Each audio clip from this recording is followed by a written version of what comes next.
Good morning mga boss madam. Ngayon ay magpapalit tayo ng pan motor assembly ng isang Daikin na 3 HP wall mounted. So hindi ko na naipakita yung video, pero una namin ginawa dito, binaklas ang kanyang control board. And then, pagtanggal ng pan motor at ng wheel blower, napakarumi niyan kanina. So ngayon, nilinis na rin natin hanggang loob.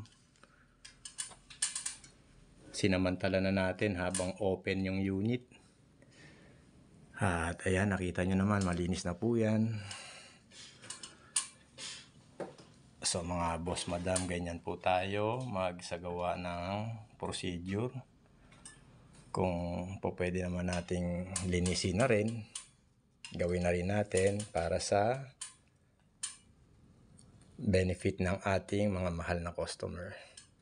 So ang unit na to ay medyo may katandaan na rin. Kita nyo naman yan, no?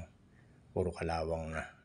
Ang tansya ko rito, nasa 10 years na tong unit na to. Pero functional pa naman siya. Although yung mga pins niya ay rotten na. Yan, no?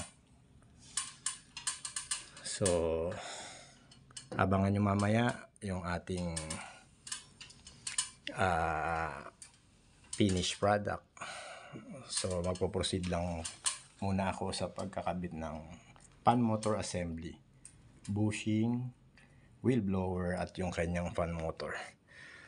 Ang complaint kasi ng ating mahal na customer dito, umingay yung wheel blower niya. So corroded na kasi yung shafting ng ating pan motor at shrink na yung bushing dito at medyo nawala na rin sa alignment, lumambot na siguro yung wheel blower, kaya umiingay siya kapag matagal siyang umiikot. Sige, salamat sa inyong pagsubaybay. Patuloy lang ating pag-subscribe.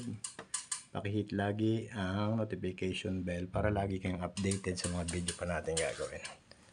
Peace out.